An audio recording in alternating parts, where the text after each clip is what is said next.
This is Hard Talk, Power 102 Digital Wednesday. And with me, co hosting the program, is none other than Farid Ali. Good afternoon, Farid.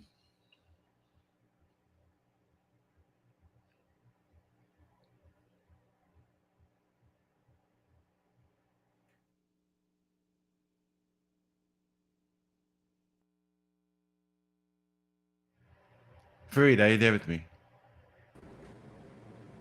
I'm right here. Are you hearing me? Yes, I'm hearing you loud and clear. Wonderful, wonderful. It's really good to be here again. Like I had said earlier, we have no other than Edwin Ayong, crazy, with us this afternoon. He's having somewhat of some technical difficulties at his end, but he'll be joining us soon. I have someone assisting him. How are you, David? How's everything going? You're good? Yes, I'm fine. I'm doing fine. I was reading yesterday's newspaper and Mhm. I didn't realize that the highway to Point 14 has begun to pose so many difficulties in such a short space of time. Unfortunately, three persons have already lost their lives. Yeah.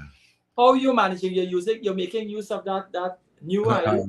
The area that where I live, I'll have to be going to Point Fountain to drive on any or the latest um, part of it, the last uh, section that was opened. If I'm going to Point Fortin, I'll use that.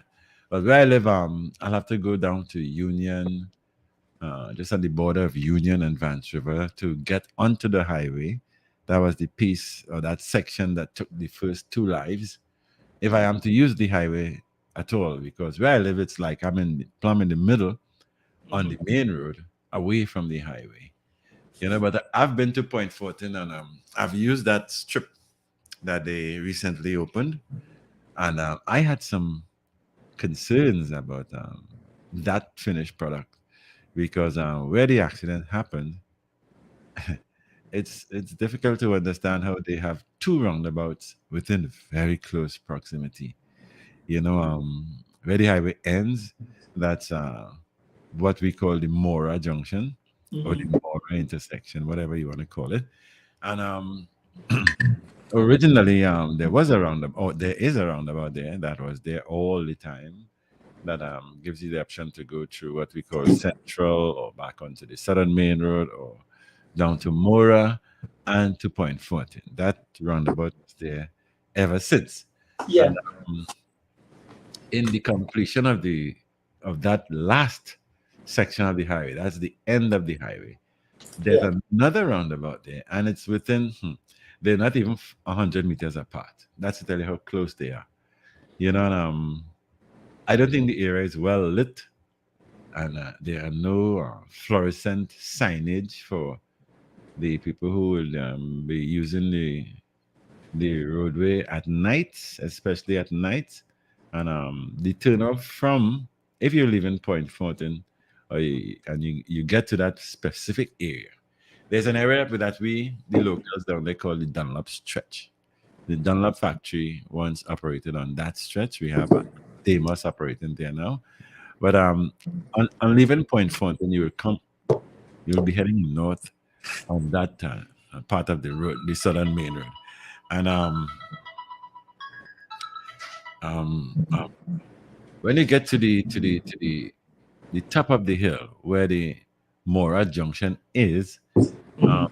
there's the roundabout that everybody um, and who are accustomed using, but within 100 meters, or I think it's less than 100 meters, the end of the highway, or the start of the end of the highway to head to San Fernando, Labre, Port of Spain, it begins right there. They put up they built another roundabout there. I thought it was too close to have two roundabouts. Uh, you know, But what about the lighting? My concern is, from what I've read, the hmm signage is bad. hmm Um, the place seems to be in darkness. The road seems to have been rushed to they rushed to open because yeah, um, one minister is indicating that how the settled practice, the best practices that are normally engaged before one opens a road to the public were engaged. However, they are admitting that um, there were and there ought to be certain finishing touches in terms of additional things, signage and so on that has to go up. But they're making it sound like it's science. What about the lighting? Is it sufficient Yeah. well lit? Well, no. Well, there's no lighting in that roundabout area per se, because I got a video of the accident, not as it happened, but after it happened. People who stopped to see what went on and to probably assist with Mhm. the injured people and stuff. The video was very dark. You could have seen that the footage was the light of the footage was from the camera on the phone itself, Yeah, yeah. right? So it was dark. You can see it was dark, and I too observed when I went to Point Fountain the first time. Media people, we are always looking at things. So I was saying, well, David, today's the first day you will go take a drive on this last section that they opened, and when I got to that particular point where the highway ends, I don't think there's enough signage to indicate that you're coming to the end of the highway in the first place. That's when they're coming from Labrador side, going 2 points. So you're going in a south direction, and the road tapers off from 2 lanes to 1 lane. In other words, they're asking traffic who coming into Point Fountain to slow down. And these signs of slow down, and thing, it's painted on the road. So if you're the kind of driver who don't look at what's written on the road itself, because some If people, you're looking down, yeah, you wouldn't observe it. You'll just see a white sort of writing across the street, across the what roadway. about the lines? I'm very particular, but when I go to Big, I complain all the time that they don't have enough white lines showing you where the shoulder of the road Mm-hmm, begins on mm-hmm, either side, and then mm-hmm. the filter lines. Those Yeah, lines are yeah, going to filter mm-hmm, from one lane to the next. yeah. Are those lines properly demarcated? And another thing, what about indicators? Along the road you have the reflector lights Right. along the road. Yeah. I would think a new highway with, even if you don't have lights in terms of overhead lamps, you would at least have indicator lights separating the lanes, or so you could look into the horizon when you're driving, and from the indicator lights on the road, Mm-hmm. you would know where the road goes. If the passage of the road takes you into the horizon, if it bends around a corner, you'd see that 100, 200 feet ahead. Well, And none of where that. where that is concerned, there are white lines and stuff. Like I said, there are signage on the roadway itself that Mhm. says slow, slow, slow, slow, end of the highway and stuff. But they aren't indicator lights like you said, and they're not fluorescent. Fluorescent signage will have a Yeah. reflection with your light, but there's none of that. So I observed that, and I also observed the um the non-lighting of that particular part of the highway. I can't remember. Well, I think there is some sort of lighting along the roadway. Mhm. There are overhead lights along the area, but in that particular part, and why I think that area is really indicative of a place that needs exclusive lighting, if I should use the word exclusive, is because of the two roundabouts. It's the first time, or I think might be the first place on the planet that you'll find two roundabouts in such close proximity. Because Right. when you come in along the highway to the end from the Labra area, the Gonzale area, the Cochrane area, when you're heading 2 point front and you get to that point, you must negotiate that new roundabout they put there. And as you are completing negotiating that roundabout, which will be the first one, You gotta go wrong again. The next one, I you have gotta. to meet up with the other one that was there all the time. So I But think what's the purpose of two roundabouts? Is it that the second roundabout is taking you in a different direction from the first? Because a roundabout could either take you in the reverse direction, meaning you're heading back where mhm, you come from, or you're on a roundabout to filter to make a eastern or western. Is it well, roundabouts that because take you to different? because of the end of the highway, where the highway ends, Uh-huh. it didn't end close to the old roundabout. Yeah. It's not even 100 meters, like I said, from the old roundabout. So I was asking myself from the initial stages before they opened it, the roads and thing was so bad. I never used to drive to point. I live in Labre, and the Yeah. roads were so bad that I would have taken a taxi. I'd park my car and take a taxi to point, and But when the highways, those sections were opened up for some good reason, the government paved most of the roadway. So I decided, well, one day I traveled to Point Fortin, and I said, well, you could drive to Point now. So I drove to Point. And I was making my observations because, I mean, when you're in the media, you like to say what you see, what is concerning, what can affect in any way, negative or positive, the people and the public and all of that, especially the traveling public. Mhm. So I found it difficult to understand why didn't they carry the highway to the old roundabout, just refurbish the old roundabout or enhance it or whatever, so it can accommodate that flow. Yeah. But that new roundabout was put to accommodate the people who are coming from the highway. Now, when you're coming from the highway, you have to be very careful in approaching and to navigate that roundabout because it connects to the southern main road. All right, so the old southern main road is there, so you have to negotiate that. When you get around that and you get to the other roundabout, it gives you leeway to what we call central or Yeah. central road. That's a road that takes you to Palo Seco and Santa Flora, Siparia, and places around that area. And then you still have a turnoff. So one, if you're coming 2 Point Fountain, the southern main road is the first road you will be coming into contact with on the left, and then we have the central road that is the next left. And then as you go around now, when you're approaching the old roundabout, you go left again if you want to go into Mora, or you negotiate the roundabout and you head straight to Point Fountain. So in Right. coming from Point Fountain now, the problem that I saw there is that when you get to the first, which is the old roundabout, the moment you pass that, you have to concentrate on your driving because you have to keep extreme left to go onto the highway. Now, if you're not accustomed to the roadway, when I go anywhere that I don't know the roadway, I drive kind of slow in the partner because I don't know the road. I'm just following directions to get where I want to get to. But if you're coming from Point Fountain and you completed negotiating the first roundabout, you have to be very careful and very focused on getting onto the highway because it could encourage you to go up to the main road if you're not sure as to where you turn to go onto the highway because it's a clear left turn, but the two roundabouts are close. If you're not from the area, you're not accustomed to that drive, it could be confusing. So I was wondering why didn't they, you know,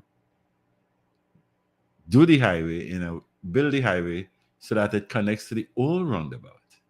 They could have just widened the road and put more probably barriers and stuff to show well you're going so and you're going so on. Instead of two roundabouts. Two roundabouts it's the closest I've ever seen to roundabouts, and I Wow. think it's probably the only place on the planet that has two roundabouts so close. So what I imagine happened, these guys coming from a party in the night, because I think he went to play in a party, the DJ, that's the third and last fatality we had on that piece of the highway. The other two fatalities occurred on the piece that the sections that they recently opened before this last one. All right. So, what I thought happened there is that they got confused after negotiating the first and the old roundabout that was always there. So and worse yet, if they were going at an uncontrollable speed, you know, So that there, could there aren't any signs saying what is the speed limit there. I know we all know it's 100, but I mean, yeah, no well, sign. along the highway before you get to the end point, probably about 200 meters from the end point, there's a demarcation of 100. So I thought they should not have put 100 so close to But the they end of can't the tell me highway. the demarcation of 100, So 200 close to meters the from end of the there, highway. they're not Yeah, 200 meters from you there. know what I But you can mean? buy mass breaks. I ain't Yeah. anything. So they're asking drivers to slow down from that point where the road tapers into one lane. All right. So there are 2 lanes heading north, 2 lanes heading south. Real highway thing. But at that particular area, like about 200 or 300 meters before the roundabout itself, which is the end of the highway, you see the road narrows to 1 lane, and on the road itself, you see slow, slow, slow, slow. Like every 50 meters, you'll see the sign slow. But you have to be looking there. In the night, you would not see that. You would not see that because you're gonna be concentrating on what's ahead of you. Daytime, it will show up. It will show up naturally with the sunlight and things. But what happened there? I think on leaving Point Fountain, those guys probably got confused. I don't want to say anybody fell asleep or or or they were speeding. I have no proof of that. I cannot say that. What I can say is that it's probably a confusing drive when you negotiate the first roundabout. I mean, you might have forgotten that there's the other roundabout because they hit the roundabout. That's where It's almost like they drove through the roundabout there. yes. And based on the video that was sent to me, bodies were thrown out of the car. Wow. So that has to be a real impact. Real impact. So that area judging from the video I got, it was total darkness. But they did not hit a pole to say they disconnected the electricity by hitting the pole. People were complaining about. But if the place dark, it's under electricity to disconnect. That's right. So it needs the area needs to be well lit. They need to have it well lit. And I put in well in capitals. In terms of a solution, I think that it wouldn't be out of order to close that part, the last part, close it off, make sure or ensure that signage, lighting, reflectors, the full works is up, and save some lives. I mean, we already have 91 fatalities on the nation's road for the year. I understand that last year was 95. Yeah. So we fall short of, and in early November where we are, God forbid we lose another life, furthermore to match that total. Because coming to the Christmas time, there are lots of dinners and exclusives and all of that. So people who are drinking and taking a chance to drive. It's not just a subjective things in terms of the individual. It's if the standard for the highway is of such where it doesn't meet certain criteria, then close off the last third, close it off and complete, do what needs to be done, because clearly something extra can be done, and if something extra saves a life, then it may be necessary. But what you're describing, it's engineers and technical people put these things together. You and I chatting about two roundabouts in close proximity. The reason why I asked you whether one allows access to east or west that the other doesn't. No, they both serve the same purpose. That's why it's confusing. So then they just put a roundabout because they have extra concrete and extra mortar and extra wrong material, and decided to just Lego one down on a spot there. if it was they were redesigning the drive to connect to the central roadway and to avoid any sort of problems with the southern main road, I think they should have put up some traffic lights there instead of a roundabout. And there should be barriers, like what you see along the highways. There should be barriers like that, indicating that you go left or you go right. Or if you go left, you're going onto the southern main road. To go onto the central road, as we call it, you must engage the roundabout to turn left. When you go to Bago, and you're heading along the Claude Noel Highway, you get to that area that is the Republic Bank along that highway. There's a filter that takes you into to the left, that takes you into that area that is Buku and so on, right? But that roundabout there is essentially for anybody who is traveling along the highway who wish to make a U-turn or they have to filter to the left. Yeah. You don't normally put a roundabout randomly. It has to either be a filter or it's a U-turn for you to turn around. But they ought not to just put two in close proximity if the purpose is to turn around. So Yeah. something went wrong there. Maybe they need to revisit that Yeah, format. because But I couldn't understand why those two roundabouts. You know, there's a very ardent and avid religious listener and viewer of the program, Mr. Raj Paul. He's saying, nowhere in this world you put a roundabout on a highway. He's saying, good afternoon. He says, so that is not a highway, it's just a new road. you know, well, um, Claude I Noel, Claude Noel is a highway, and they put a roundabout there that day a long time. well, in Trinidad, even going to Davie and stuff, there are lots of roundabouts and things, you know. What I'm saying is that Is it that a is proper roundabout? You know, we have a culture here where we put up a roundabout, and the roundabout is tires and or a circular piece of plastic. You know, is it a roundabout with a lawn area in the center and concrete around, built well, around it, and so on? it certainly isn't made of plastics or tires, as you said. It's raw concrete, and it's about the embankment for that roundabout could be about 2 feet.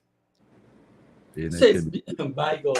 serious concrete. So I know when those guys hit that. Well, I have to say they were coming at a uncontrollable kind of speed to hit with that kind of impact. Because the first roundabout will make you slow down. Eh? Yeah. If you know the drive, when you're coming up and you're not going to Mora, you're not going to the central road, it's a smooth drive. You just slightly turn left and you could continue along the main road that was before, right? Now, just before you approach the main road is where the highway ends and where it starts from Point Fountain. It Yeah. ends coming to Point Fountain there and it starts going to the northern area from that particular point, and that is where they have another roundabout. So I don't know what happened if the guys probably thought they were to go straight, and the moment they tried to negotiate to the left, Yeah. the impact happened. So if it was well lit, if it was a well lit area, I mean, from the old roundabout, you have to put up real bright lights there because you're going onto the highway, and there's the other roundabout that it should have some sort of signage indicative of another roundabout because they are very close, for real. Okay, Yeah. you see where the Cipriani statue is there, the roundabout downtown. The Yeah. next roundabout is like by Republic Bank. It's strange. Yeah, leave out Royal Bank. The next Republic Bank, that is where the next roundabout is. It's very, very close. So the first time I went down, I saw them constructing the end of the highway and trying to finish up the highway, quite a while ago. And I kept asking, I said, well, they will condemn the old roundabout. I was saying that. I say they will condemn the old roundabout. If this is a new roundabout, what's the sense of having two so close together? But it was open, and this is the result of what could happen. I thought if it was well lit, because the video I got, I mean, it's total darkness. You could have seen that the lighting that showed up the body on the ground and where the car flipped and all of that was the lighting from the phone. That was the flash from the phone that was able to pick up that kind of footage. But it wasn't like well lit so that you could have just taken a picture from your phone and being a well lit area, you know you would have seen everything okay because the video I got was very dark. Yeah. But it was But very sad to know that it happened because I thought about it. I was talking to some friend and I was saying, I don't understand how they constructed the end of the highway. They could have done something else. Put but out. that aside, I noticed that I read where they named the highway after the former national footballer Warren Archibald. Warren Archibald. Yeah. So that's really nice to see that. Mhm. I've heard about him for so many years. Yeah. It's good to see that they remember him in that regard. The Warren Archibald Highway, as they call it, is it for a particular section, that third section, or is it the entire highway, inclusive of what they recently opened and the one before that? That entire stretch is named Well, after. well, there's an area. Let me see if I could be. There's an area just before you get into the Guapo area. When you leave a village they call Cochrane, that's where there's a bridge being built to connect the second to last phase of the highway that they opened. This last phase that they just opened. A bridge, a little bit inside the bush there. There's a bridge being constructed to connect those two sections. You know, it will be going past the, let's say, at the back of the Guapo police station. You know, I don't know how. There's no indication of how it's going to cross the main road. I haven't seen any bridges or any. I don't know how it's going to happen there. I don't know if it's going to come straight from that bridge to the highway, which means somehow or the other it will be crossing the main road. Right. You know, so that's the confusing part of that area. The end of that that area that was recently opened, not this final section here. That area ends just a little way from the Union Industrial Estate because it gives access to people who work on that industrial estate. That's where TGU is and the methanol plant is, right? I think it's Caribbean Gas Company Limited or something. Is the name of the people who operate that methanol plant. So it gives people access to that area. It comes out. It ends by very close to that area of the Union Industrial Estate. So you if you're using the highway to go to Point Fountain and you come down that second open section, the second to last open section, you have to come back onto the main road for a while, you know, till you get to the Guapo area, where there's another roundabout that gives you access to the highway, and you turn left if you're going through the main road to take you through Gonzales and Cochrane, and then Gonzales, and well, Guapo Point Fountain, right? So there's a part of the main road too that you still have access to those villages, and but the highway has to cross the road within that vicinity, within the vicinity of an oil sand quarry and the police station on what we call the Guapo stretch. You know, so I haven't seen anything like overpass or bridges being built to accommodate that sort of driveway across the main road. But I've noticed that there's a bridge being constructed within the bushy area that will connect that piece that ends where you get access to the Union Industrial Estate and the new piece that was recently opened, that Warren Archibald piece.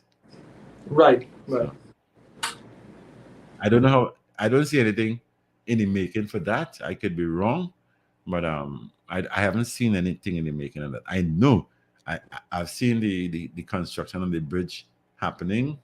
It's going at a kind of fast pace because you know they probably need to make the connect, but you must come back onto the main road before you get to that Warren Archibald version of the highway.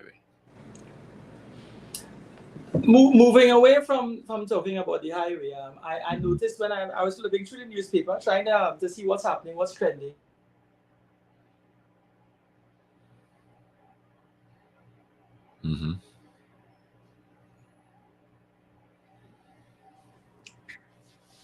The government and the opposition are finally in a position where they can meet and chat. About crime? It seems like the showdown talks are about to happen in a manner of speaking. The problem, if we were put it this way, the olive branch that was extended to the government was that the opposition indicated that they're no longer interested in offering Gary Griffith as a member of their team. So if Mr. Griffith is a problem to the forces that be, the Prime Minister and his government, his cabinet, Yeah. or the selected few that will be carrying those discussions. So, but I understand it's Reggie Amore, Senior Counsel, Yort Young, Randall Mitchell, and Fitzgerald Hines. So those four should be joining the UNC complement minus, because the PNM's position is they only want parliamentarian, so that leaves Gary Griffiths, on the shoulder of the road while everybody else making use of the full passage. Before we continue, there's a caller who wants to get in here. Let's see what this caller has to contribute. Good afternoon. Hi, good afternoon, gentlemen. Good afternoon. Mr. Farid, good afternoon to you too. Good afternoon. Thanks for invaluable contribution to the country at large on your sessions with Daddy Mark. And I think congratulations to Daddy Mark for hosting some very good people on his show. I heard you all talking about the highway in South with the two roundabouts. Now, it is a myth that two roundabouts cannot be very close to each other, because in fact, the overpasses on the Uriah Butler Highway or the Solomon Huchoy Highway, not that is full interchange where you have a trumpet on each side going around the overpass to accommodate traffic. Those things were redesigned, and I had the opportunity to see the redesign, and it was done by people who were very accomplished in terms of transportation. I don't want to call the people name, but they have PhDs in traffic management and so. And they use a software called M-Roads to see what is the design that will lead to the best efficiency. So one of the proposals for the Cuba interchange, I could tell you in particular, was two interchange on the two ends of the overpass. Now, the other philosophy in traffic engineering is that you cannot bring a highway as a T-junction onto a road, or attempt to make traffic in a one-way direction or to a single lane on an intersection. The other philosophy is the highway was meant to bring a benefit to the people in Point.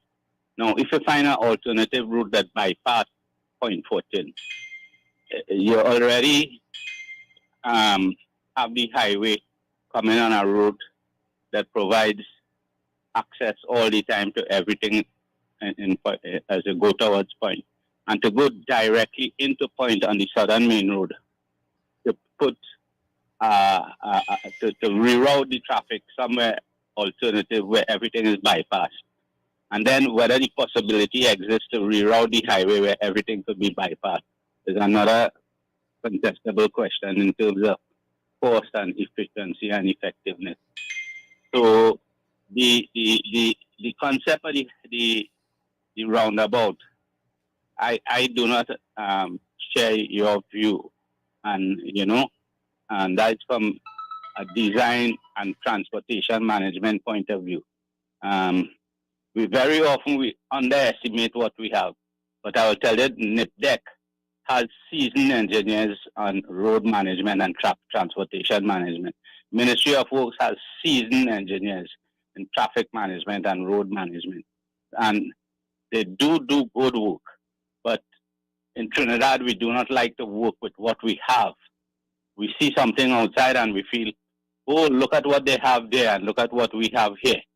But circumstances are very different. In the States, all highways bypass developments, and developments have a road coming off the highway to enter the development.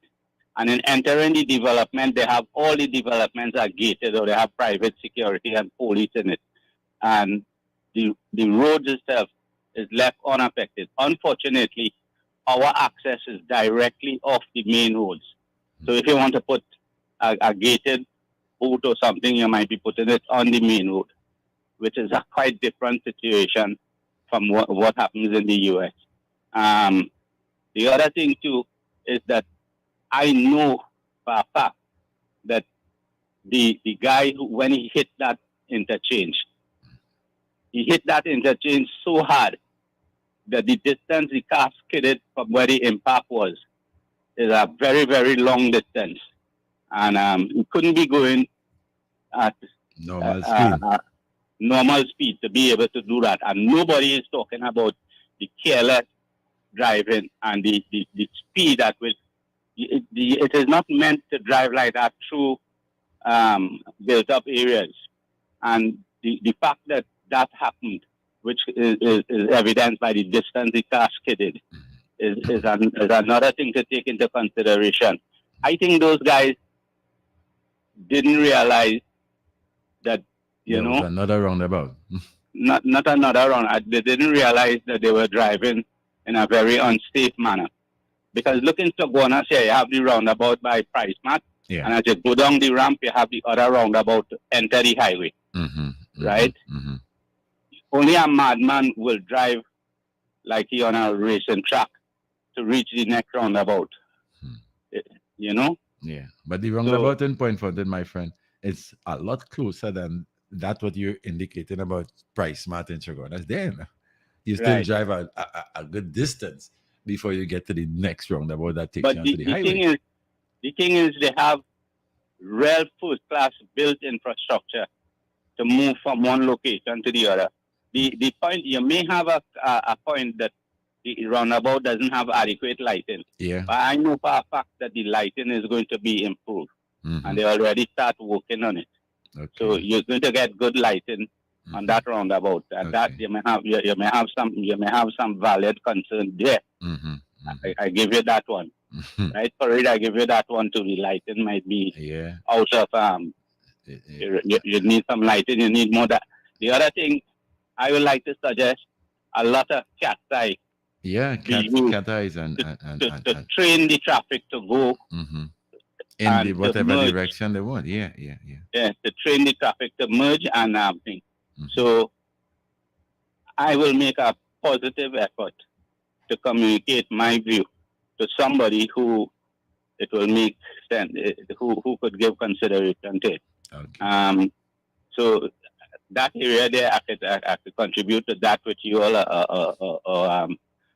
agree to an extent which you all need some cat eyes there to train the traffic. Yes. To go where you want it to go. And some sort of fluorescent signage. Yeah.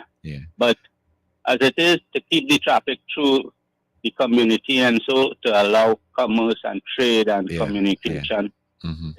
I think is a very noble idea, and yes, it's good. It's good. Yeah, we're not talking about that. But anyway, I have some other calls coming in. Okay, right. Okay, then, cheers. Thanks for your contribution. Good afternoon. Good afternoon. Hello. Good afternoon. Yes. Good afternoon, my brother. Yeah. I apologize. I think I have the wrong number. Sorry about that. Okay. Yeah, Farid. So well, we on the same page with the caller there, you know, probably but I have nothing against the highway, you know. A lot of people who well, just I had to explain to people. Well, I've been all about all the time from a little fella. So I knew when there weren't no bus route. And I knew when it was just the main road from Grandy to Port of Spain, you know, and we got the Churchill Roosevelt Highway, then we got the priority bus route. I didn't hear people complaining about that because the priority bus route carves its way through the villages that were off the main road, all right? And a lot of things will develop along the highway that will create commerce, like the guy said, and all of that. But down on my side, there was a lot of concerns. You know, I saw it on the news day. People complained to me personally when they go on the radio, say this, and some people had, you know, posts put up on the phone and stuff about the highway bringing labor to a ghost town.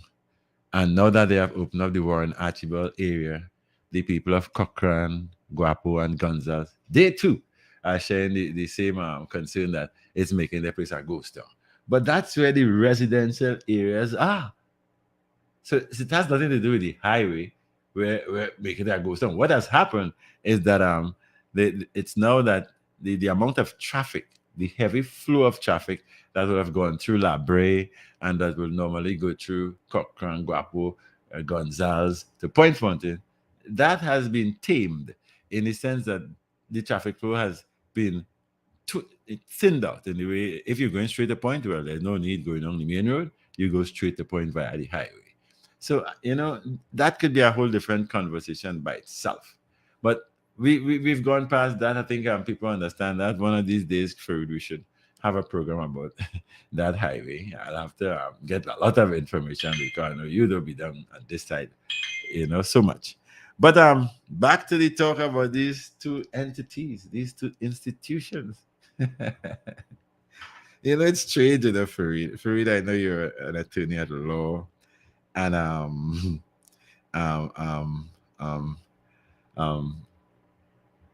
it's difficult to understand. We have a problem with crime. It's affecting everybody, right? It's affected every single people out there, and it's difficult to understand the to-ing and fro-ing when it comes to the people in authority. It's difficult. It's very difficult to understand why we have to get to that place where we have to negotiate with who we want around the table and who we don't want around the table. Personalities now. Now your mic is muted, right? Yeah. That part of the problem seems to have been solved. If Griffith is withholding himself, Griffith is saying, listen, if I'm the problem here, in the name of the national community, in the interest of the national community, I'm withdrawing myself. I don't need to be a part of it. So the Prime Minister now, if it is his problem was meeting on the same table with a non-parliamentarian, that parliamentarian has done the larger than life thing and step aside. So now we would see if the Prime Minister puts himself back into the foray or advances himself, then we could assume by trial and error the problem was Griffith. He just simply said that you ought to meet the office of the PM or the minister, the head of national security doesn't need to be part of the discussion. That there are other competent people there. That is the office of the Prime Minister is meeting with the opposition, the office of the opposition, and they put a team together. My thing is, while they're toing and froing, Rome is burning. That's right. I do understand that. And then too, the composition from the government side is something we're thinking about, partner. Anyhow, I have Edwin Always Young on the telephone. That's how I call my boy, Edwin Always Young. Mr. Young, how are you? Crazy. Yeah, man. Yeah, man. You're wonderful. We're hearing you live. We're hearing you live. This for Reed Ali? Yeah, this is he. But I was now getting through online, Well, go ahead. Still join us and I'll put you up.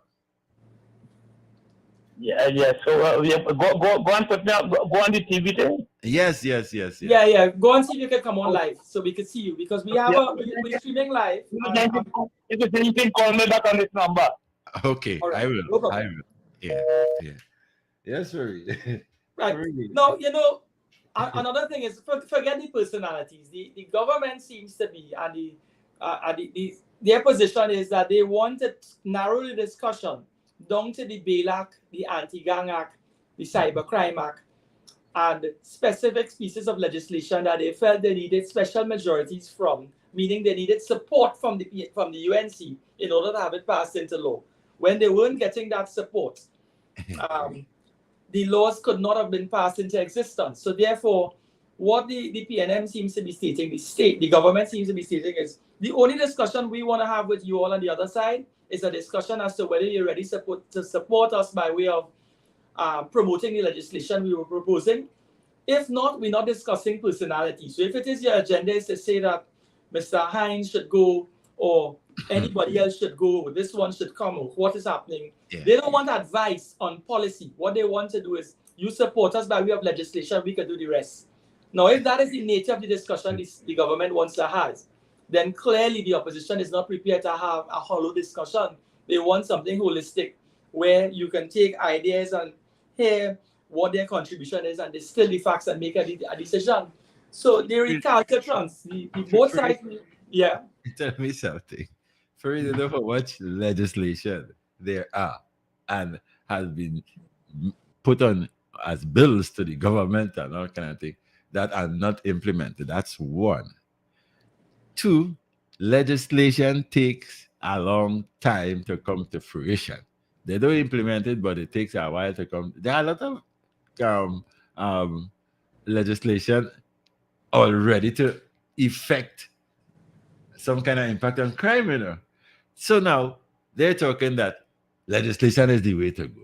For it, down in my heart, I am telling you, you see this crime thing, I don't like to be no part of crime talks at all. You see, I like to stick to social talk. I like to stick to community talk. I like to stick to talk like Labra and the Pitch Lake and thing. Yes, I like that highway. I will delve deep into that. Because I think we have a bunch of jokers leading this place when it comes to putting things in place to fight crime. You know, I don't understand. It is a battle of personalities. Now, if you look at the people who have been, okay, look at the current Minister of National Security. I mean, for you have to include, let me put it like this, you have to include in that kind of talks people who in the trenches, you know, the people who ain't afraid to go to the trenches, those who are in the trenches and those who ain't afraid to go in the trenches to have a hands-on understanding of the root cause of this criminal set of activities that plague in the nation. We're going past 520 something. We try to break 600 record. And Dave, let's look at some of the stats. We're talking legislation, right? But the statistics in terms of the levels of criminality and the detection rates was the latest statistics when brought into the public space. I was reading an article written by Rhea Tate from the Trinidad Express, the Daily Express, dated the 26th of November, which is just a few days old. And they were quoting some of the latest statistics as it speaks to crime. When I read this thing, I'm scared. I don't want to leave where I am. And I hope I can stay on radio right through from the warmth of my space and don't have to go outside. Let me quote something here, right? So the public is listening. For murders, the detection rate was 13%. 1-3? Yeah. 13% is the detection rate for murders. Imagine so far, the period September 2022 to current time, 2023 September. That 1 year span, there was a total of 663 murders. And of that 663 murders, there were only 83 of the 663. There was they detected who was responsible. So less than, imagine that, 663 people dead, murdered, but you were only able to detect in the investigations 83 persons responsible. Yeah. So that means to say, if it is I am a murderer out there, I am telling myself, you know what, the odds in my favor, you know, I could commit this act. And chances are there's a high probability that the police can solve it. No, I'm not in any way propagating that somebody should go out there and murder anyone. I hope nobody is misconstruing what I'm saying. I'm just simply stating that if those are the stats, if I'm an educated criminal out there and I'm sitting studying doing a feasibility study of my trade, I am a criminal, and I'm looking at the murder rates. When I see that the detection rate is 13%, 83 of 663 committed, somebody was arrested. I would tell myself, well, this is a bad business to go into because I could get away.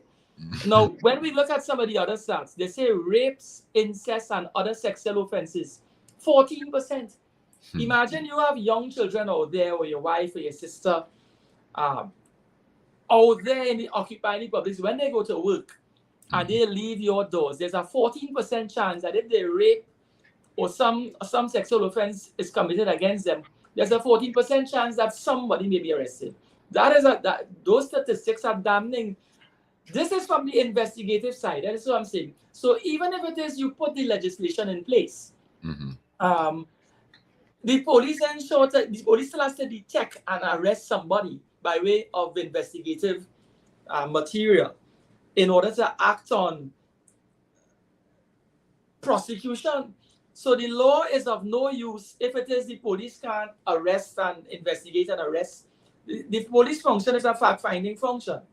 They have intelligence, they gather intelligence, they garner intelligence, they look at the forensic, the science, they look at fingerprinting, they look at DNA, they take reports from the public, they take statements from persons who may have witnessed or who may have an idea of something, and then they collate all of this and then proceed to try to find someone fitting the description. If it is something as basic as that ain't taking no schooling, well, no set of schooling, no set of advanced schooling, it's communication. A police communication skills to be on the ground and to be able to hear and follow and listen and follow leads. You don't need no big set of science for that. And you tell me the detection rate is 14%, so it means to say that the public isn't communicating. Then if it is, you want to throw it back at the public. So a 40% detection rate in rapes, incest, and other sexual offenses. The other one, burglaries and break-ins, 18%. So chances are, if somebody comes into your house and takes anything or breaks your vehicle, if you park up somewhere, anywhere, there's an 18% chance, that someone will be arrested. Robberies is 19%. General larceny, 14%. Larceny of motor vehicle, well, there's a 4% chance. 4%, if you're already not understanding the percentage, it means that in every 100 vehicles that is stolen, there 4 of them, there might be an arrest in relation to.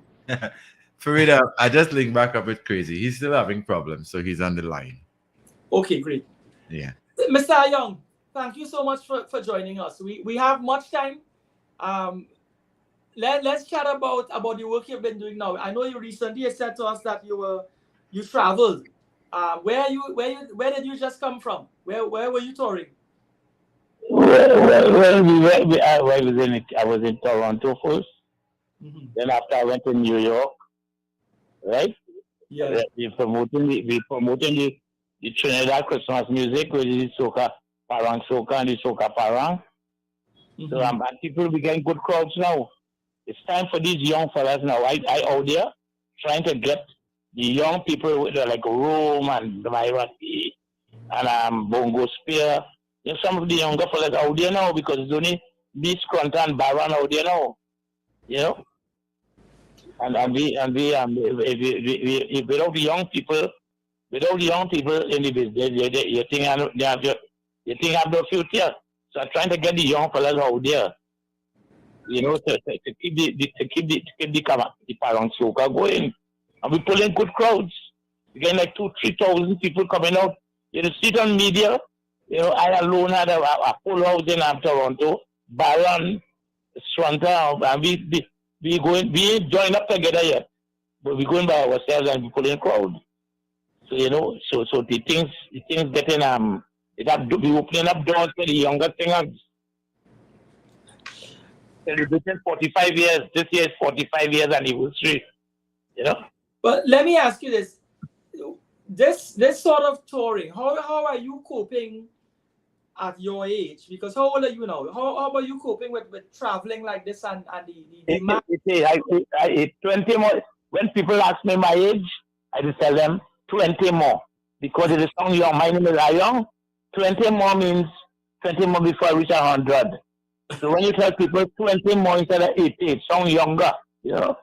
Yeah. 20 more. You know. So yeah, I might be the third oldest Calypsonian around. We have Nelson Sparrow, Rose, Brown Boy, and then me. All them other fellas in the 70s and things like Scrunta, Baron, and the other for Gypsy, and them is little boys, them is 70-year-olds. But how are you coping in terms of the workload? How come you haven't relaxed at home and just take it easy? How you coping with No, being on the road? right now I am the busiest. What? I am the busiest 80-year-old man in Trinidad. I don't know. You forget it's crazy, you know. That name crazy. You have to be up and down. You're crazy. You understand? So I have to be active, and I was going to gym. I was going to gym. If you're going to gym, you can't do all them things. You know.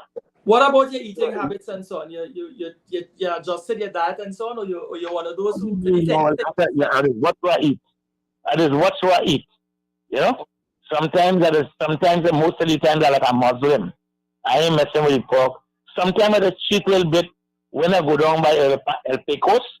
I just drop and sometimes I will pigtail. Since I'm in my grandmother days, I like pigtail. I just stop.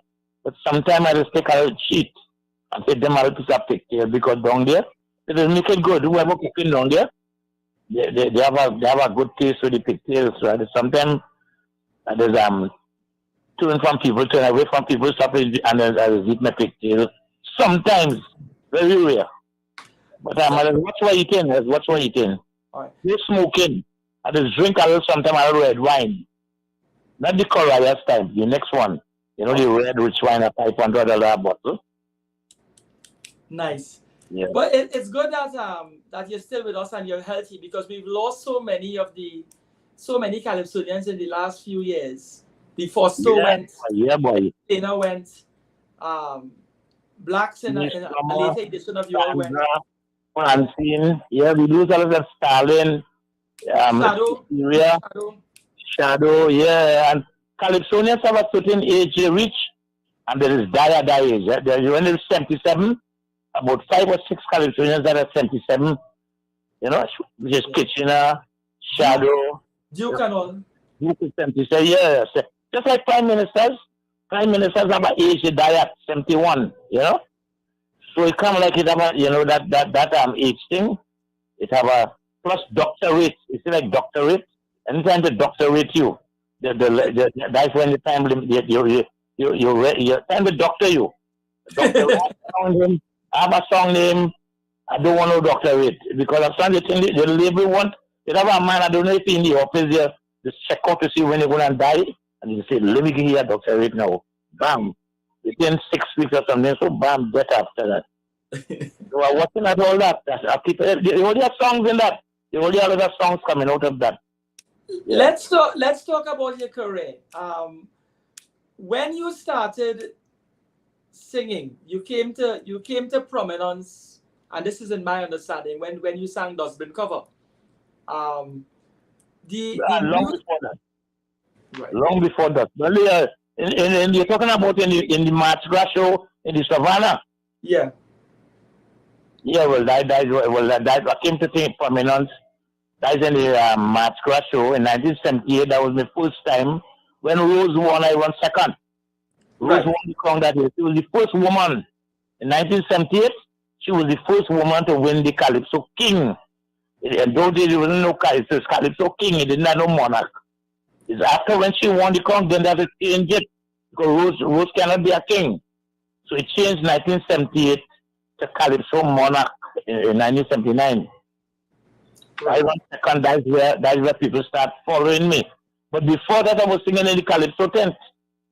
I was singing in the original Young Brigade Calypso tent with Sparrow. We had Lord Shorty. He wasn't Ras Shorty then. We had Spitfire there. We had Lord Melody. We had Pretender. We had Terror. You know, the whole side, that Bomber was there. But all these fellas die and go on. There's only about 7 of us remain from that era. Yeah. It was subsequent to Dustbin Cover that you sang The Chick from Guadeloupe and In Man's Search for Truth. Yeah. Guadeloupe Chick, Guadeloupe Chick was 1979.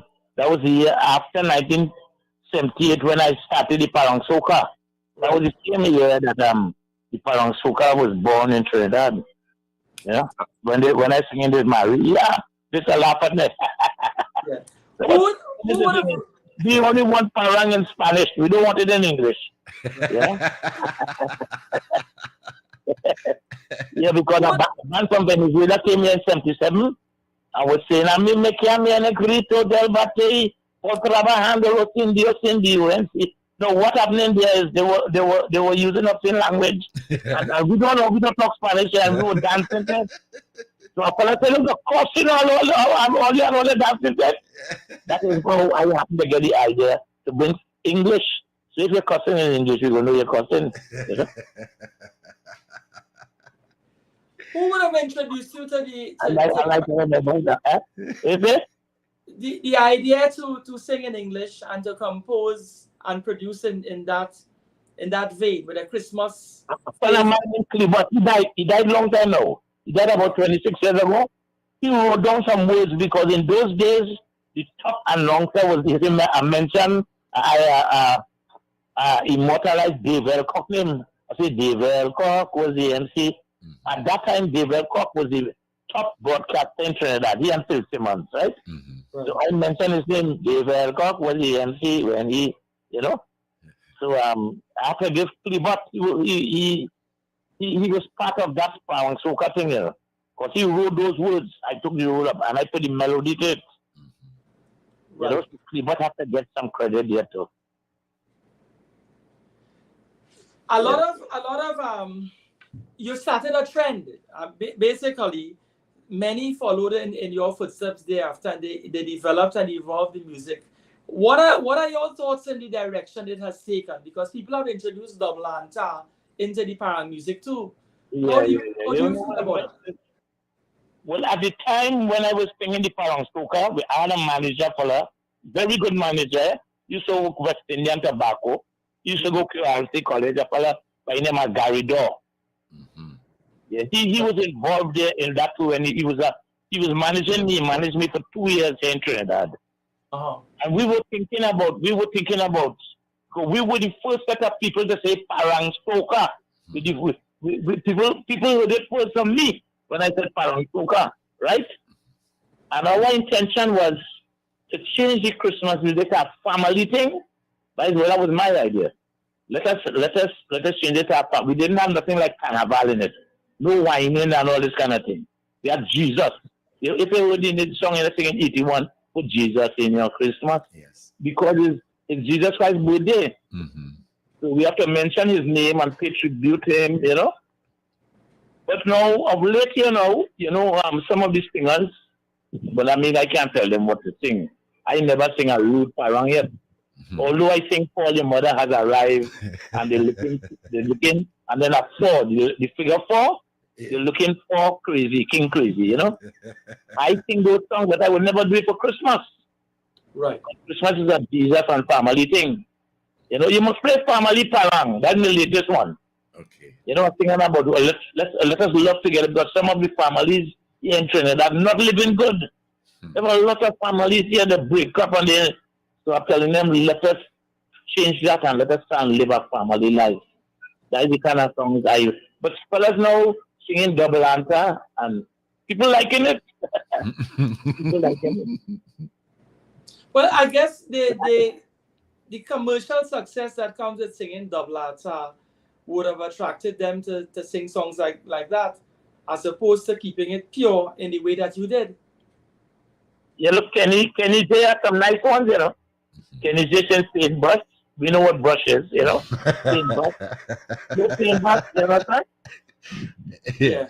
And the cork in the hand. Kenny J at Alexander. And the cork in she hand.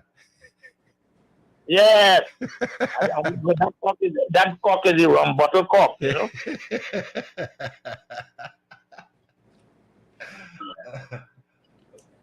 Are you seeing any young persons that are following in the traditional vein, and that you have some hope and aspiration? That's some good young boys, you know. You have a fella that I performed with in New York just recently. A young fella is strapped. He has some nice, but he's humorous. He's humorous. I like Bongo Spear too. Bongo Spear. Rome, what you know, Rome, this fella Rome? Yeah. He has a good double anta thing, but the ladies like him because he's a good looking fella, you know? Yeah. And we need good looking people in the business, eh?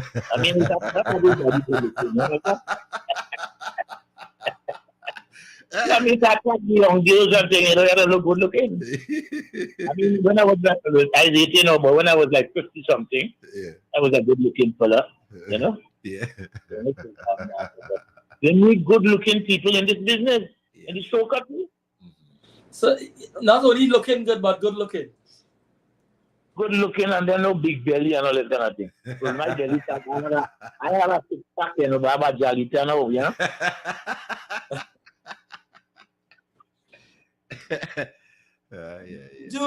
Do you think when you compare, and I'm saying that because you're 18 now and you started in the business 45 years ago, the money that you make now, I mean you personally, but the money that is in the industry, that is the money that is there to be made, has the industry improved sufficiently that persons like Calypsonians and young persons coming through singing Para Soca can make a living off of this essentially, or you need a day job and do this thing part time?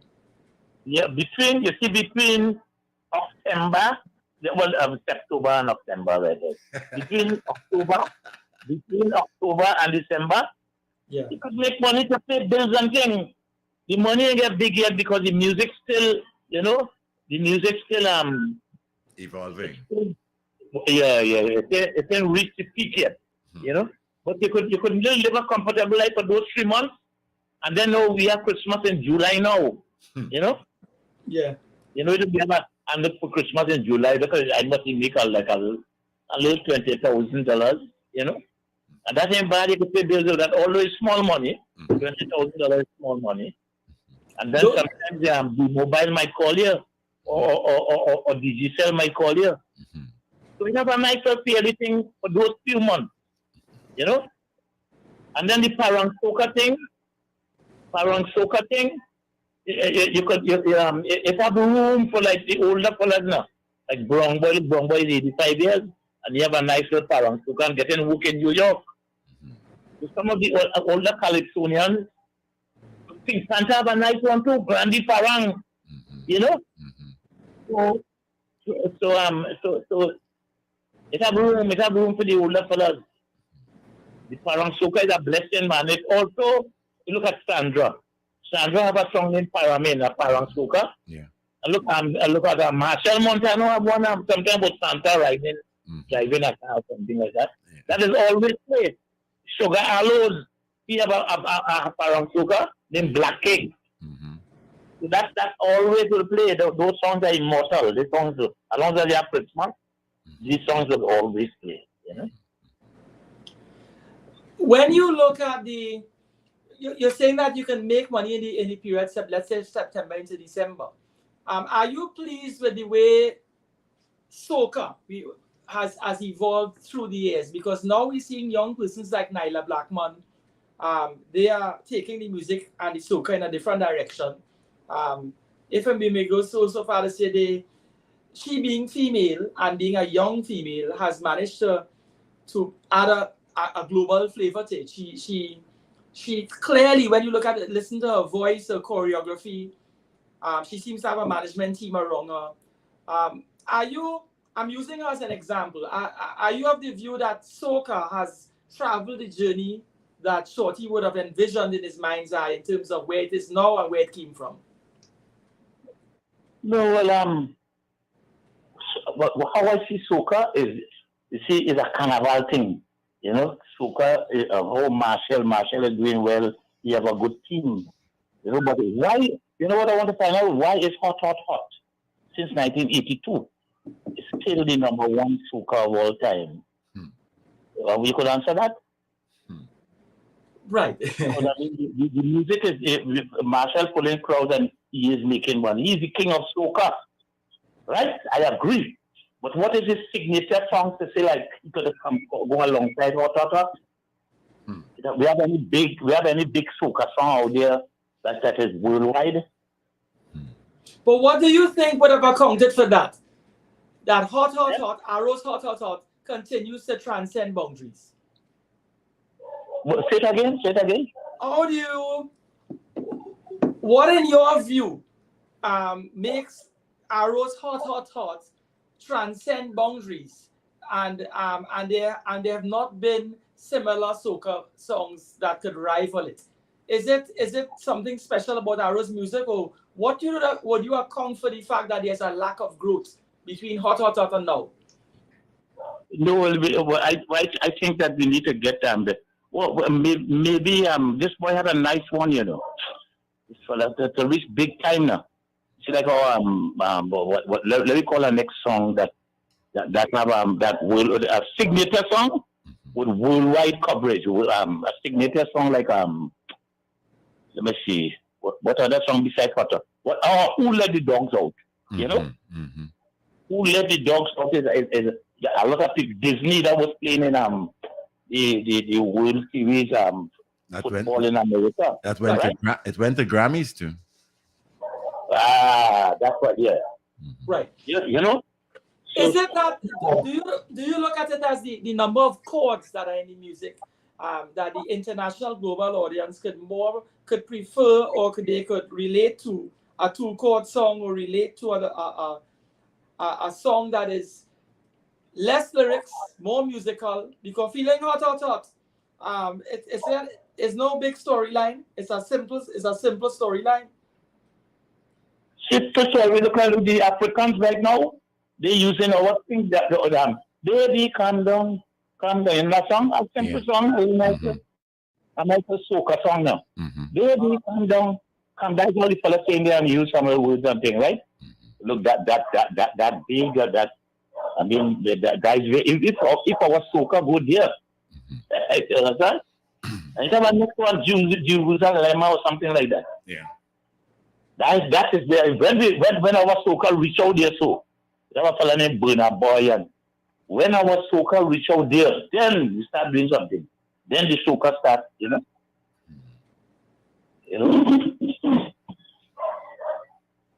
If I say this, people just get vexed because Bob Marley had a white audience, you know. Bob Marley had a white audience. So sometimes they just say we need a white audience. People just get mad for that. But that is what we don't have. You see, an audience with only white people. Yeah, you know, there was one time we had Super Blue on the program, and he said the difference with here and outside is that there are numbers outside and we don't have the numbers here. But what I tend to look at is that the song must be relative to any country across the world. They must be able to relate to what the song says. Feeling hot, hot.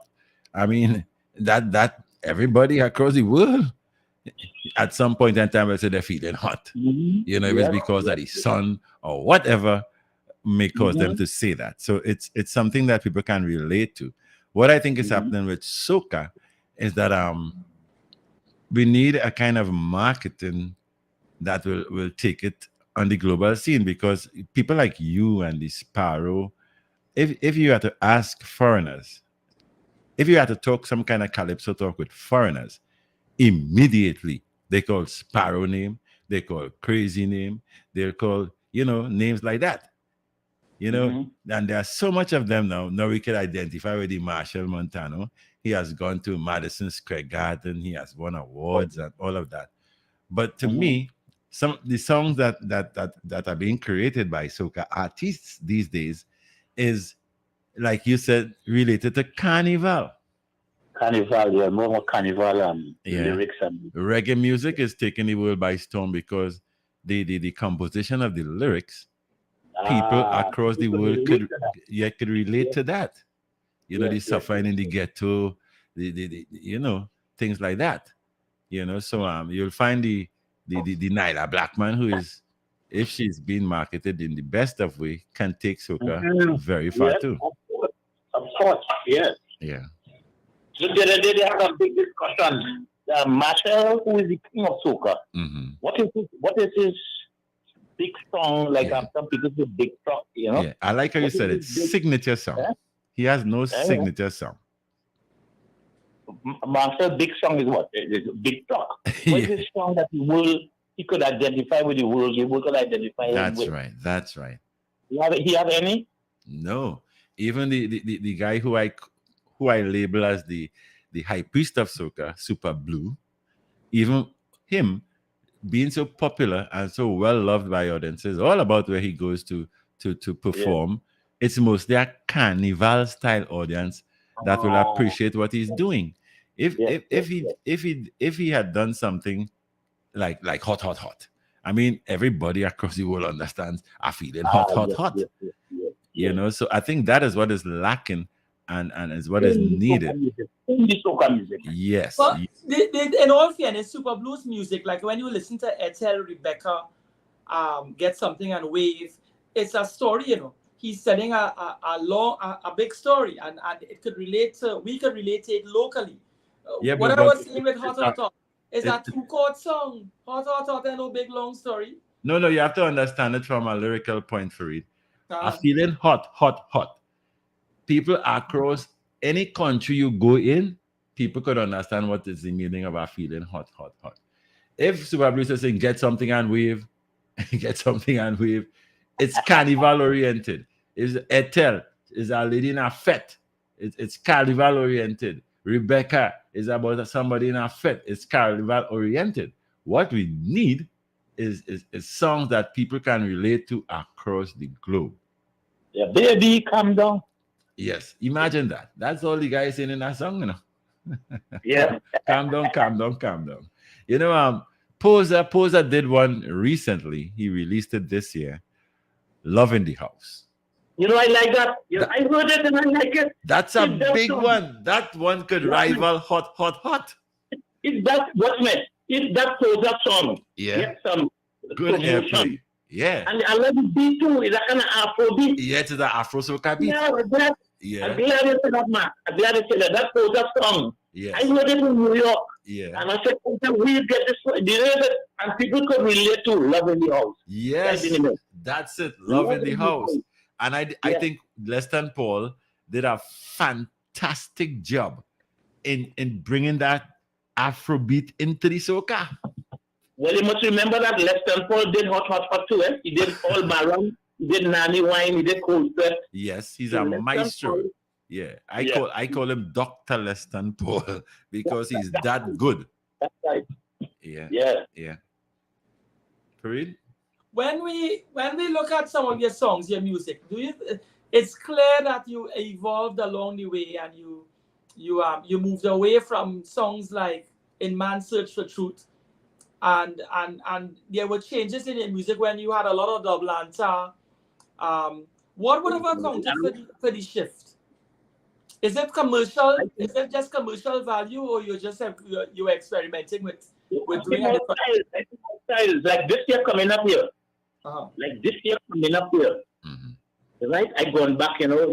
So look at this fella, who is my personal friend.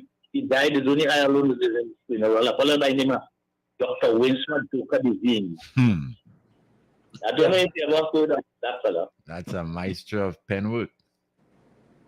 Yeah. Mm-hmm. Yes, what I did was I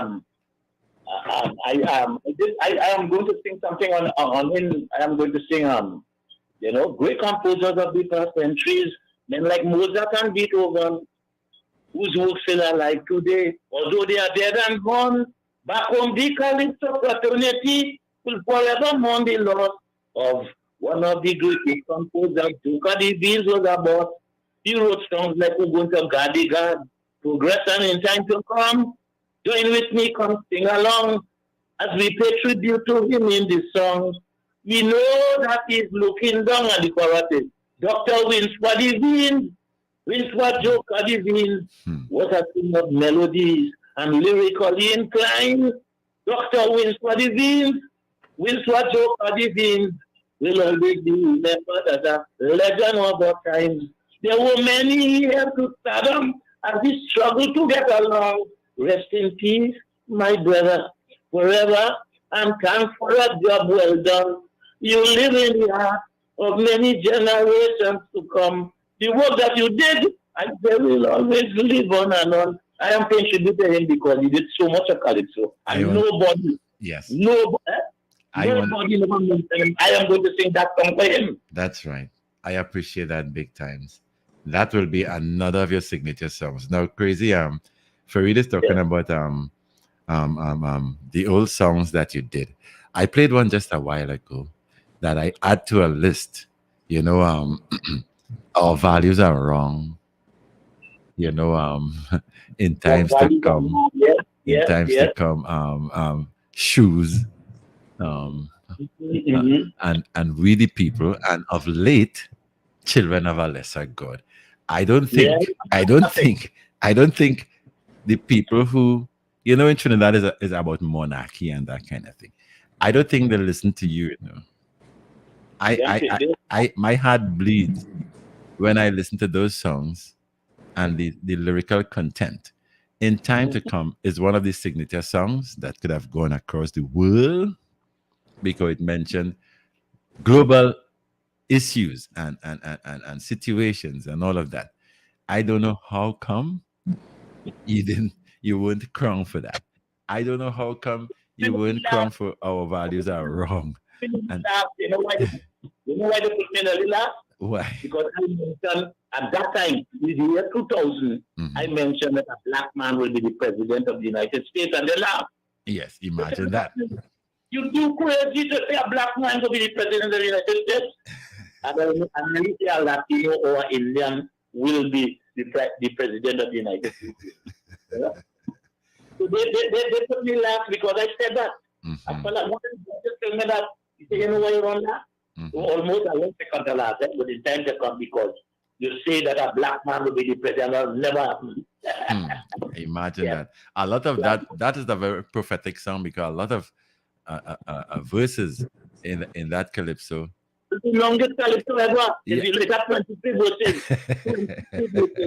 but I even mentioned in that way after the COVID, right? Yeah. They will have a different disease coming up. Yes. Where a disease named drug pooper. Yeah. Where men front part will be just falling off, you know? Yeah. Look, I will be singing it in St. Lucia next week. Yeah. Because they're calling me up there. St. Lucia calling me up there to sing Calypso, you know? Yeah. They want me to sing Sparrow Education and also King Austin. Yeah. Progress. Yeah. Yeah. Progress in Time to Come. Yeah. And I will sing some humor like Finish It and Catch It. And what I like about you, you're a very versatile artist, and the problem I am having, I always fight for Calypso. Crazy. I fight hard for Calypso. And I try to make people understand that Calypso is the voice of the people. By Calypso's our stories are told, I think. But to me, lately, we are not getting that kind of Calypso. But where you are concerned, we can archive and learn from these Calypsos that you did in times to come in man's search. Our values are wrong. And that one you did, I think was during the same COVID period, Children of a Lesser God. That is a global statement, you know, crazy. Listen to me now. Just let me give you a little piece of what when they come in the tent next year. Yeah. The Catholics and them gonna keep you raw. You know? You understand what I say? Some say there's only one race, and that one race is human. While it seems all over the place, according to human plan, most God images being portrayed to what is a Caucasian, and among those being displayed, none looks like an African. Scripture describe God as a he, but whether it's he, she, or it, in the realms of theology, let me tell you what secret and the chorus is. God in black, don't know what color he is. God in black on the historical pages. God in black, nowhere on this blessed earth. God in black in the book that the prophets wrote. There are saints in every land, but the one saint who look black, holding a broom in his hand, like he's sweeping out a barrack. Like St. Christopher. Yes. When it became what men use to gain dominion and enlist those who they later abuse. I'm not found in religion, but tribalism is real. Maintain it. You know, when I finish, or they might have to come and see me. In Calypso in the tent. Yeah. But I want to bring back Calypso. Calypso is the mother of soca and reggae. That's right. That's so correct. Well, let's ask you your views on certain things. You would have grown up in an era when the steel band yards would not be, it would have evolved from where it was then and where it is now. You can go into Phase 2 Spaniard, you can go into Exodus in the east, Fontclair Skifflin in San Fernando. When you examine the steel bands, there's a clear evolution where there is growth and development. In these steel band yards, it's secured compounds. The public can go and listen to music and so on at any venue in your community. Are you of the view that there's a center for the arts and the development of centers for the arts in terms of forums for you Calypsonians to sing and perform, that enough has been done for that to accommodate that sort of thing?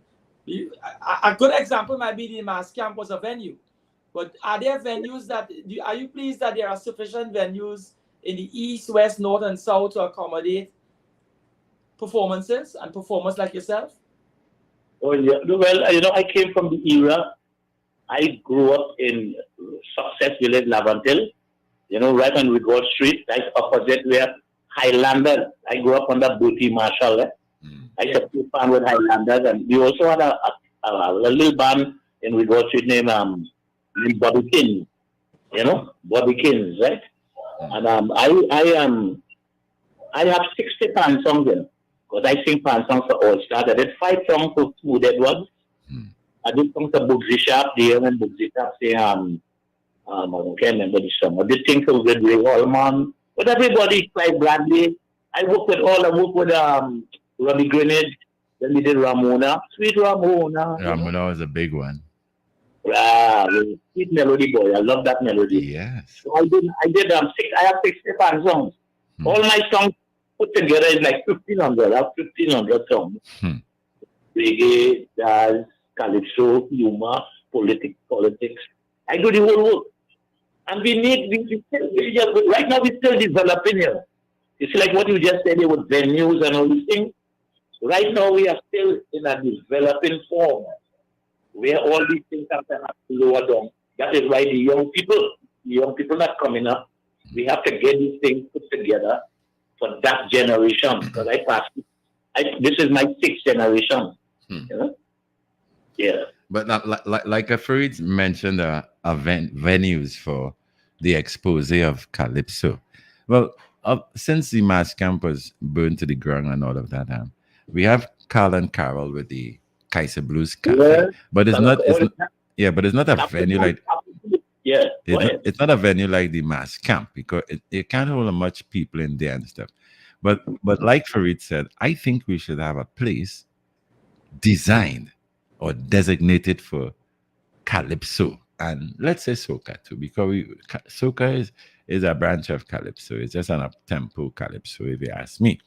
But I think we need that crazy. We need something like what the Mass Camp supported the Calypsonians with. You could have gone on a Wednesday night, on the weekends, and get your full share of Calypso with musical accompaniment by people like Cummings and the Wailers, and that had a nice. People were gravitating to that. People were looking forward to that. But we don't have that now. We can't depend on the Calypso 10s that's seasonal. We don't have that now, after what the COVID did, But I believe as things get back to normal, but right now, after that COVID, it's still back to normal. Yeah. We have a financial problems around that. So I believe after when we revive, when we come back to normal, all these things will be put in place. Like a good venue. If you want to hear Calypso, like when tourists come down here, you can carry them. We don't have that right now. No. But I believe it will happen in the future. Okay. Yeah. Okay. Farid. What about Tuco and the work that Tuco has been doing? One of the concerns that we all have is that we see so many of our Calypsonians, when they pass, a lot of them don't really, it doesn't appear that they would have been well off, they would have been financially secure when that time comes. Have you all been working, meaning that does Tuco have any infrastructure in place in terms of insurance that they encourage you all to be a part of planning for the future? Do you all have any sort of education programs where you encourage the Calypsonians, not the young ones, though put things in place from now in terms of securing the future, saving the money? You see what you know said? You see what you know said here? Like insurance to Calypsonians yeah. Well, what happened to me was my years, I have my own place.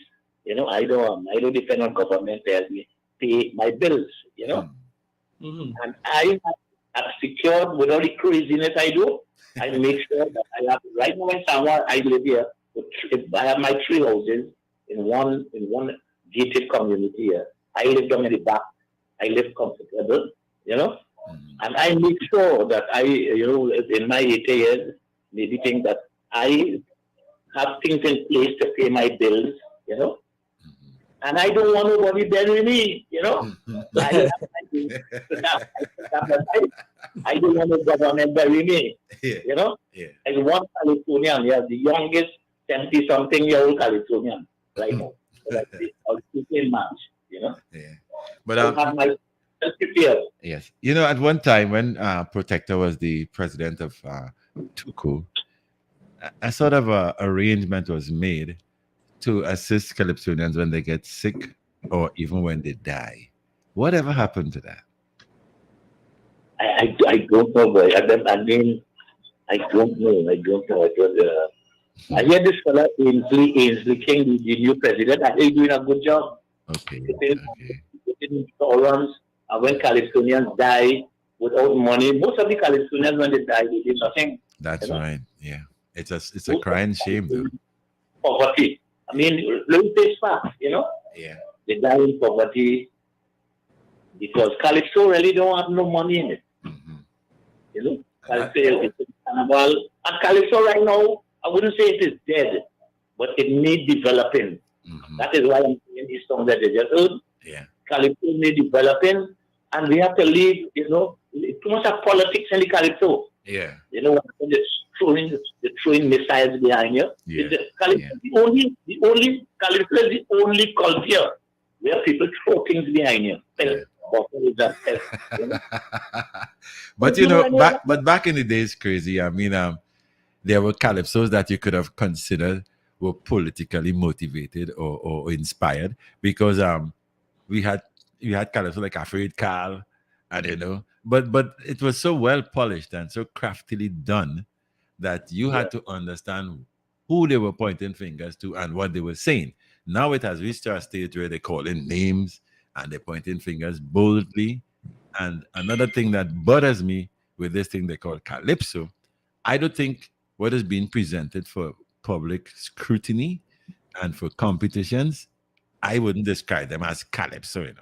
There are some that fall into the category of what I call calypso. Stephen Marcel had a song this year. I always talk about it. The way it used to be. He was in his song. I don't know if you heard it, Stephen Marcel. He's saying that Calypsonians used to be the voice of the people who had a voice. And Eunice Pisa had one similar to it, and Niruki, he had one that is called Ting Brown.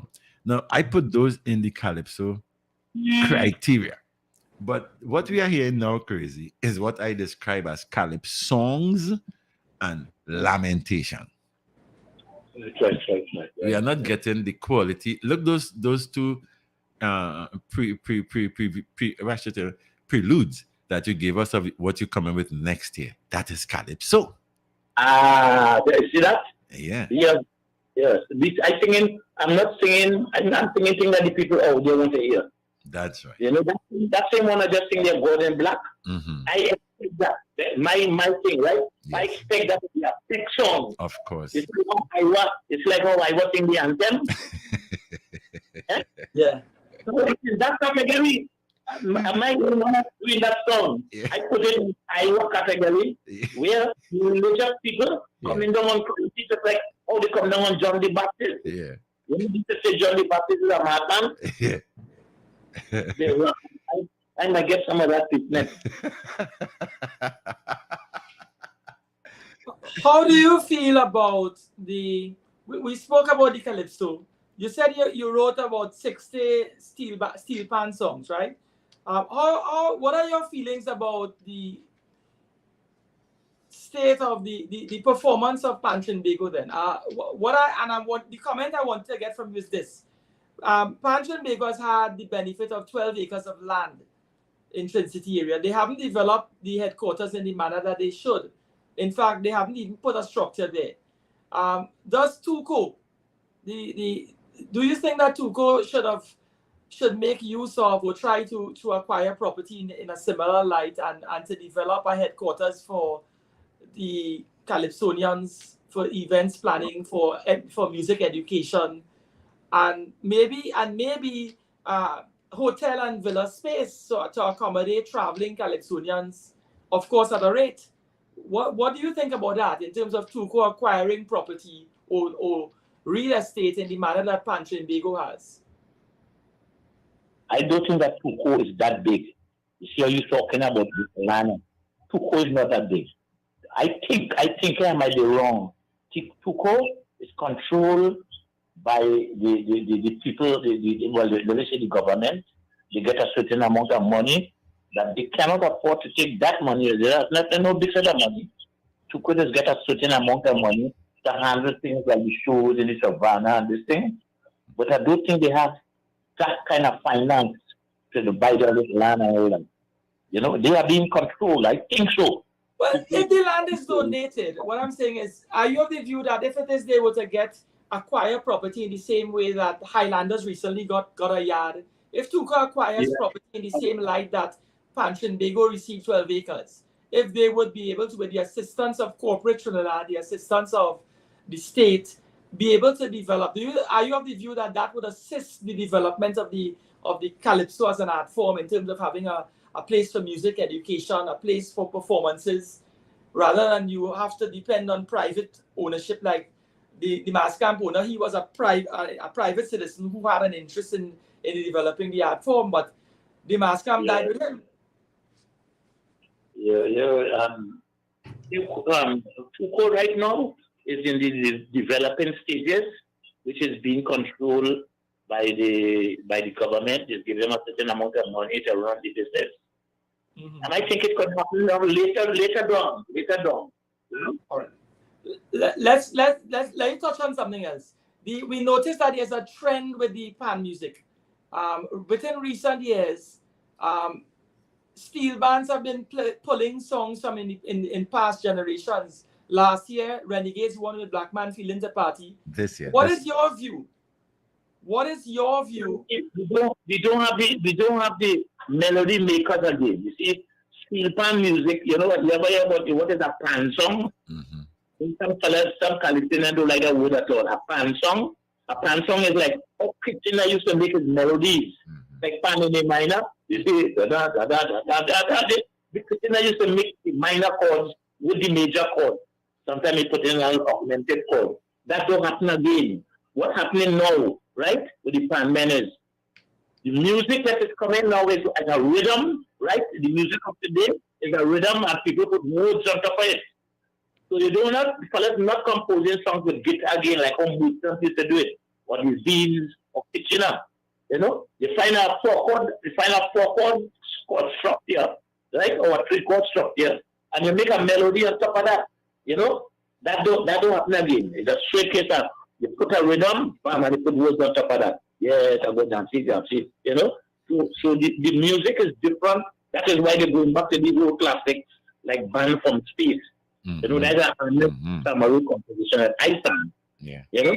Mm-hmm. And they're going back to songs like Ramona, Sweet Ramona, in the morning, evening, and all the time. You don't get those kind of melodies where you're going up and down. The melodies not as sweet as like how Kitchener and Clive Bradley and them had it, you know. Mm-hmm. So sometimes you have to take the melodies from the soca singers that go for road march. Mm-hmm. Sometimes you are taking those melodies now and trying to put things in them. You know, trying to put a little minor chord in it to make it different. Arrangers trying to covering up now for the music of now because you don't have the melodies. Mm-hmm. Pan music is about melodies. Mm-hmm. You know, different kind of melodies with Is it because of the introduction of the computers that we've lost instrumentalists coming together to produce a calypso or a pan song? Anyhow you I want to wouldn't put it? say, I wouldn't say computers. I will say I wouldn't say computers. I will say the norm. The norm now in music, Yeah. with all the young people, all the soca that they hear now, the men now is like a Lexington Paul, Ed Watson, and the Koto Pelham Goddard. Yeah. Then you know, when you go with a song in them days, let me say like 40 years ago, you go with a song, Merchant composed that song because Merchant is a big guitar strum, and Merchant is the chords, a chord structure. It's not like that anymore. Now you go to the young fellas now, they have a man who build a studio, he have a rhythm. Yeah. And so when you bring that rhythm, you know, you put words on it, you know? Yeah. So that's how the music is now. The fellas working with a rhythm. Fellas not picking no guitar now to compose no song. Yeah. Are you of the view that it's a lack of imagination and a lack of talent that we have has caused us to go in that direction? Well, the possibility it could be possible. You know that they don't have the skill, they don't have the know-how to do it like how it was before. Like a man sit down with a guitar, find a chord structure, and put a melody within that chord structure. Maybe that don't happen again. Maybe a few just do it. But that is not the norm now. The norm now is rhythm and put words on top of it. You know. Are you of the view that music education, introducing music education in the schools, formally training children to play instruments, would help develop their minds, develop their consciousness, and perhaps give rise to a talent to write and a talent to compose that we perhaps lacking right now? Yeah, well, in Trinidad, they don't usually teach culture, you know. Because look, I was in a school just now, this afternoon there. The children, you go in a school with the young children, let me see, the ages of 8, 9, 10. You ask them who is Sparrow, who is David Rudder, who is Kitchener. They don't know, you know. They all know who is Uncle Sparrow. They say, who is that? They think of that bird they're talking about, you know. So we don't have our children in schools knows nothing about our culture or who is who. But they have the talent because they know it have pan and they can learn to play the pan, you know. But we need to get things in school to develop the culture. But like you're talking about music, you know. Music. The responsibility to get that message across. I mean, we are hearing you and we share your view, but Tuco and Panch and Bego ought to work as an interest group on behalf of the Calypsonians and the Steel Band movement to get that on the school syllabus with the Ministry of Education. Yeah, maybe they didn't reach there yet because they didn't reach that. But I try. I mean, we didn't reach that stage yet where we have to. Yes, this must be. Yeah. You know, we don't have radio stations to play calypso. You know, we should. Yeah, what radio station we have to play calypso? Only what we on 102 right now, right? Yeah. Yeah. Yeah. Well, I think that must be the only radio station. I think. Well, we have Kenny Phillips entity in San Fernando also. Oh yeah, Kenny. but you say that, I mean, we out of time, I'm crazy, but we have to continue this conversation at some point in time again. But I have a great concern of what you're saying there, especially where airplay is concerned and where the radio stations are concerned. I mean, we shouldn't have to tell a Trinidadian who is a DJ or a program manager or whatever that you have to play calypso. You don't go Jamaica and have to force the people there to play reggae music, you know.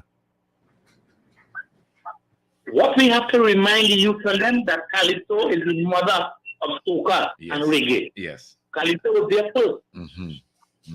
Right. Bob Marley said that. Yes. If you go on YouTube, and type in Bob Marley calypso, you will see him saying that. He said calypso was there first. Yeah. That is where the reggae and the calypso soca come from. That's right. That's right. So that is what we have to teach. Yes. The mother Yes. is the main source. That's right. That's right. I'll have to link up with you again for we to continue the conversation. I hope that Fareed we'll connect with you and we can have you on the system and thing. And we must continue this conversation because Thanks to you for it. Thanks to you for it. Thanks to Matt. yeah, And let me keep the 102 flag flying. yes, we will. Yeah. We will. Thanks Well, so much. We're happy to have you. To the listening public, we have no other than Mr. Edwin Ayong, Calypso Crazy, with us this afternoon. Yes. Crazy, we thank you for your warmth and your willingness to come on here and to share your views. We hope that it falls on the right head. Look out, I will be sending that Joker the Beans and Yes, that Gordon Black song for you. Yes. I will call you so that you can get my number. Yes. Look at Calypso music by Dr. Listenbaum. Yes. And and listen to Calypso that was composed with a guitar structure. Yes. You know, not with rhythm. Yes. A guitar structure using minor and major chords, right? Okay. I will call you so that you can, and I will send you my email address so you can send them for me as soon as you print them. Send me, give me that. I want to send it later because I know finish it. Let's know finish it. All So right. Well, I'm going to send it to you. Yeah, I will send it to you as of now. Send it now. Yes. And for me too, for me, I can make the address. Yes, good. All right. We will. Thank you again. Thank you so much. Blessings. And may God continue to bless you. Yeah, and blessings with all the blessings. I love you. That's Edwin always young. I told you for it. Edwin always young. I'm happy we were able to have him, and we are, to the listening public, we pray to have him again. Yes. In the not too long future. Thank you so much, David. Be safe on that highway back to La Brea. I will. Enjoy your evening and blessings to everyone out there. Good, thank you. That's it for today's edition of Hard Talk right here on Power 102